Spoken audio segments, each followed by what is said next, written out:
대구문화방송은 지난해 녹조와 관련해 대구 수돗물 안전을 점검하는 뉴스를 집중 보도해드렸습니다. 국립환경과학원은 관련 보도 중 일부에 대해서 정정보도 청구 소송을 제기했습니다.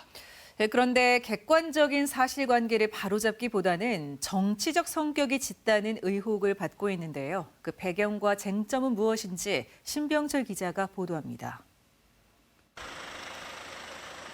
대구문화방송은 지난해 7월 대구 주요 정수장 3곳의 정수를 녹조 독소 전문가인 부경대학교 이승준 교수에게 검사 의뢰했습니다. 검사 결과 남세균이 생산하는 독소 마이크로시스틴이 3곳 모두 검출됐습니다. 미국 환경보호국의 성인 허용 기준치 1.6 ppb 미만이지만 아동 허용치인 0.3 ppb에 근접한 수치였습니다. 이후 낙동강에서 가까운 가정집 수돗물 필터에도 녹색 물질이 낀다는 제보가 잇따랐습니다. 이 중 하나의 수돗물 필터를 PCR 검사한 결과 역시 유해 남세균이 확인됐습니다. 마이크로시스틴을 그러니까 남세균 독성 물질을 만들 수 있는 남세균이었습니다. 즉 그 가정 필터에 있는 세균은 유해 남세균이었고요.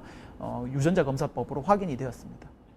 파장이 커지자 대구시 상수도사업본부는 지난해 10월 대구 MBC와 함께 가정집 수돗물 필터에 낀 녹색 물질 공동조사에 나섰습니다. 경북대 신재호 교수팀이 최첨단 유전자 검사법인 마이크로바이옴 검사를 맡고 국립환경과학원이 PCR 검사 등을 실시했습니다. 검사 결과 남세균과 코코믹사 등이 나왔습니다. 그런데 분석에서 큰 의견 차이를 보였습니다.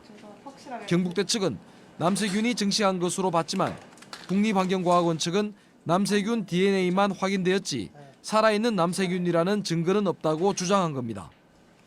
대구시 상수도사업본부와 국립환경과학원은 일방적으로 인체에 무해한 녹조류의 일종 코코믹사라고 발표했습니다.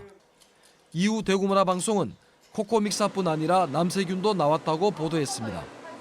더불어 국립환경과학원이 주 목적인 남세균 PCR 검사는 제쳐두고 코코믹사 PCR 검사만으로 남세균 검출의 의미를 축소하려 한다고 지적했습니다.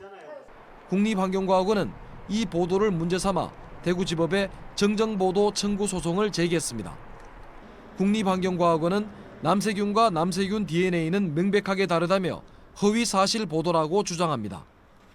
김동진 국립환경과학원장은 큰 운동장에 멧돼지가 한 마리 있다고 해서 운동장을 멧돼지라고 하는 것과 같다고 말하기도 했습니다. 이 주장대로라면 사건 현장에서 찾은 DNA도 증거로 쓸 수 없게 됩니다.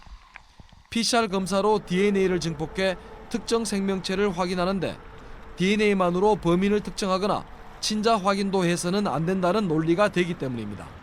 정액에서 DNA가 나오면 정액 DNA가 나왔다고 얘기해야 되지 정액이 나왔다고 얘기하면 안 되는 거하고 똑같은 얘기네. 말도 안 되는 소리를 그래. 더욱이 국립환경과학원이 코코믹사라고 발표한 것 역시 PCR 검사 결과입니다.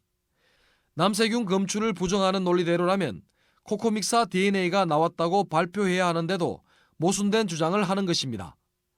환경단체들은 대통령실에서 윤석열 대통령의 바이든 발언과 낙동강 수돗물 남세균 검출 보도 등을 MBC의 가짜 뉴스로 지목한 것과 무관하지 않다고 비판하고 있습니다. 이거는 과학적인 검증 결과에 따른 그런 소송이라기보다는 다분히 정치적인 판단에 따른 소송이라고 보여집니다.